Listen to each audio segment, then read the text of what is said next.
vida é o bem mais precioso que carregamos. Cuidar bem dela é uma responsabilidade de todos nós. Por isso, aqui no programa Vida Plena, diariamente, nós conversamos sobre como mantermos, construirmos hábitos saudáveis, que mantenham não só o nosso corpo são, mas também a nossa mente, os nossos sentimentos, o nosso espírito. Conversamos sobre esses temas que fazem parte da nossa vida à luz da espiritualidade ecumênica.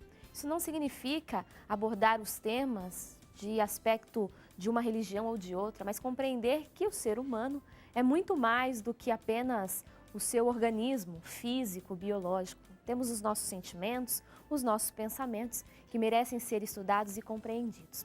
E aqui é um espaço de aprendizado, onde todos nós construímos esse conhecimento junto. Por isso, abrimos espaço para que você também aprenda junto com a gente, interagindo com o nosso programa, fazendo perguntas sobre as nossas entrevistas pelo telefone 0300 10 07 940 ou então também pela internet. Nosso e-mail vidaplena@boavontade.com.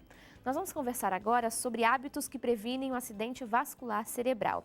Segundo especialistas, mais de 17 milhões de pessoas sofrem com o AVC e, apesar de ser a segunda principal causa de morte no mundo, muitos ainda não reconhecem essa ameaça como um problema. A identificação, inclusive, dos sintomas torna ainda mais complicada a identificação. Falar sobre isso é importantíssimo. Nós vamos conversar com o doutor Otávio Pontes Neto, que está aqui conosco hoje no Vida Plena, neurologista e professor doutor do Departamento de Neurologia, Psiquiatria e Psicologia Médica da Faculdade de Medicina de Ribeirão Preto e da Universidade de São Paulo, a USP, também presidente da Rede Brasil AVC.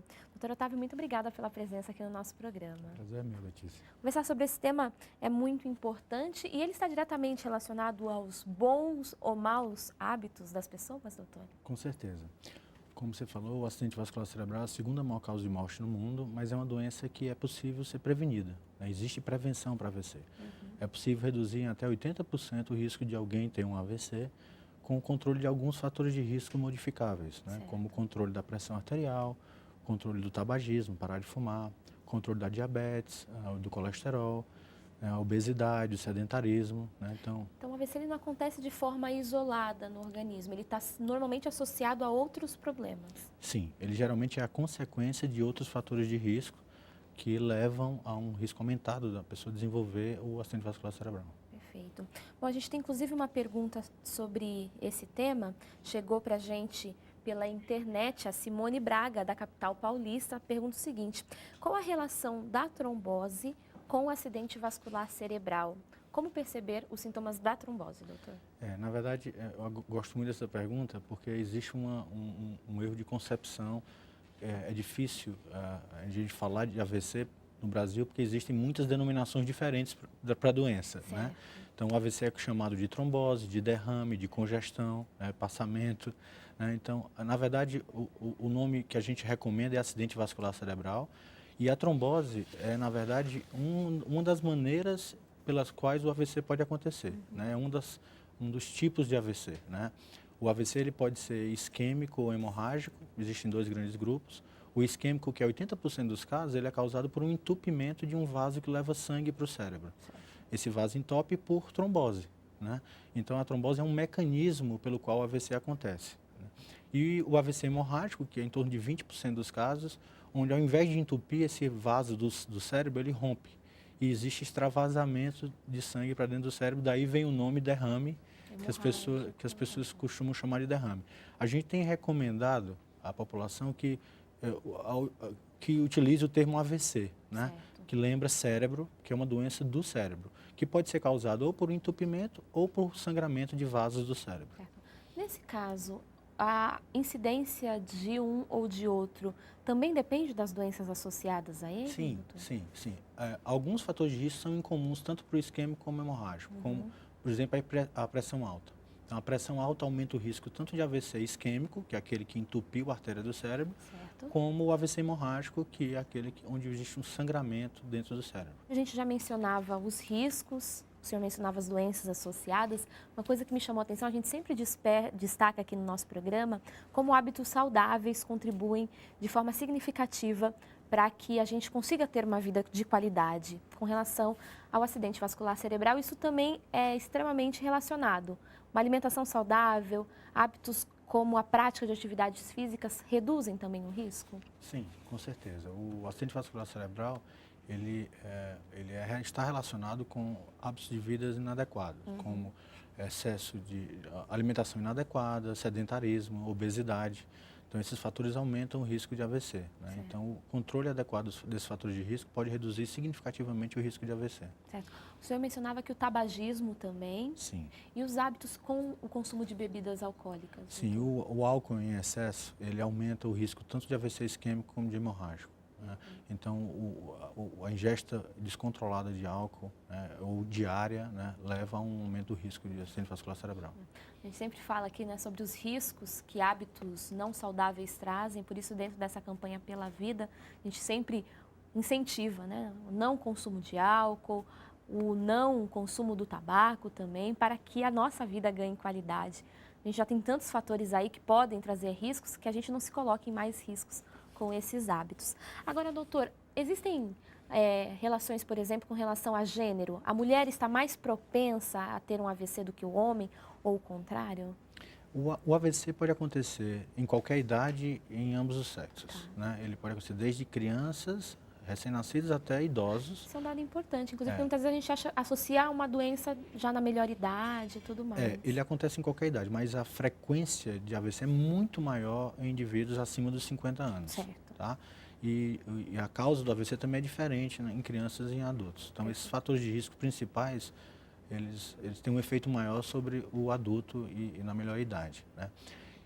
Nessa população, como a mulher ela tem uma expectativa de vida um pouco maior do que a do homem, ela acaba sendo mais frequentemente vitimada de um AVC. Então, existe um discreto risco aumentado na mulher, pelo fato dela ter uma expectativa de vida maior, né? E também existem alguns fatores de risco que são específicos da mulher. Existe muito desconhecimento sobre isso. Por exemplo, o uso de anticoncepcionais orais, terapia de reposição hormonal, né? A própria enxaqueca, né? São fatores de risco que são mais frequentes, que são ou típicos da mulher, né? Ou mais frequentes na mulher.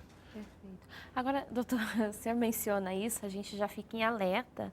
Existe um sintoma, alguma coisa que dê algum indício para a gente ficar alerta quanto ao risco de um AVC? Sim, o AVC ele tem tratamento também, né? Mas ele é uma emergência médica. Tá. E é importantíssimo que a população saiba reconhecer um AVC quando ele acontece, né? Porque o tratamento é tempo dependente. Então, diante de um sinal de alerta para AVC, é importante ligar para o 192. Quais são esses sinais de alerta? São 5 principais. O primeiro deles o AVC sempre começa subitamente. Então, fraqueza ou dormência súbita de um lado do corpo. Isso é um sinal de alerta para AVC. A boca torta, ou um braço fraco, a perna fraca. Né? Perda súbita da fala, dificuldade para falar ou dificuldade para compreender. Isso é um sinal de alerta para AVC. Perda súbita da visão. Então, a pessoa que perde subitamente um campo da visão em um ou ambos os olhos. É um sinal de alerta para AVC. Dificuldade de coordenação. Início súbito de incoordenação em um braço, dificuldade para se levantar ou para andar. E, por fim, uma cefaleia intensa, súbita, sem causa aparente. Não é aquela cefaleia da enxaqueca que vem periodicamente, é uma cefaleia diferente. Vai doer diferente. Geralmente é explosiva e intensa. Certo. Então, diante de um desses sintomas, a gente deve ligar para o 192, né, e pedir para o SAMU ativar o sistema médico de emergência ou levar o paciente para um hospital que tem atendimento de AVC. A rapidez nesse atendimento também é diferencial? Sem dúvida. O AVC ele é uma emergência médica. E quanto antes o paciente é levado para o hospital, mais opções de tratamento a gente tem. E como no caso do AVC isquêmico, que é a principal subtipo de AVC, existem remédios já que a gente pode administrar na veia do paciente para desentupir essa artéria que está entupida. Só que isso só pode ser feito nas primeiras horas dos sintomas. Então, é fundamental que o paciente seja levado rapidamente para uma emergência que tenha atendimento de AVC. Perfeito. Uma pergunta, inclusive, do Mariano Viana, de Palmas, no Tocantins, está respondida. Ele quer saber justamente o que fazer, uma vez identificados os sintomas, ou nele próprio, ou num parente. O ideal é levar imediatamente ao médico, a um hospital, para que, inclusive, se risque da lista caso não seja também um AVC. Exatamente. Agora, doutor, acontece sequelas quando a pessoa tem um AVC ou não? Então, Nem sempre. Em alguns casos, o AVC ele é muito leve, ou então a artéria do cérebro abre sozinha, né? Ou com o próprio tratamento é possível recanalizar essa artéria que está entupida e o paciente pode apresentar uma melhora e ficar praticamente sem sequelas, né? Mas em muitos casos existem sequelas, existem dificuldades para mexer um braço, uma perna, dificuldade para andar, para comer, né? E a pessoa pode ficar dependente, ela pode ter dificuldade para fazer tarefas do dia a dia sozinhas. E isso realmente é um problema sério e tem um impacto socioeconômico muito alto na nossa população. Perfeito. E ainda mais no número tão significativo de pessoas que são acometidas pelo AVC, falar sobre o assunto, trabalhar com a conscientização. Nós temos aí o Dia Internacional do AVC, nos trazendo essa questão da conscientização, é fundamental para que a gente consiga diminuir os danos com relação à doença, né, doutor? Sem dúvida. Existe muito desconhecimento sobre AVC em geral, né? Uma campanha recente que a Organização Mundial, o World Stroke Organization, fez, mostrou que existe uma grande parte da população não conhece adequadamente a importância do AVC, não conhece os fatores de risco para AVC e nem como ativar o sistema médico de emergência e como reconhecer um AVC. Então, esse ano, o tema da campanha são 2 minutos contra o AVC, né? Então, a gente convoca a população, as pessoas que conhecem a doença, a pararem 2 minutos para pensar um pouco sobre a doença e explicar outras pessoas ou contar a sua história para outras pessoas, para que se aumente a conscientização sobre a doença e a gente consiga realmente aumentar o conhecimento sobre essa doença no país. Perfeito. Bom, Vida Plena participa da campanha, da iniciativa, abrindo espaço para falarmos sobre esse importante tema. Doutora Otávio, eu queria agradecer a presença do senhor aqui no nosso programa. Seja sempre bem-vinda. Obrigado, Letícia. Estamos conversando com o doutor Otávio Pontes Neto, neurologista e professor doutor do Departamento de Neurologia, Psiquiatria e Psicologia Médica da Faculdade de Medicina de Ribeirão Preto e da Universidade de São Paulo, a USP. Também presidente da Rede Brasil AVC.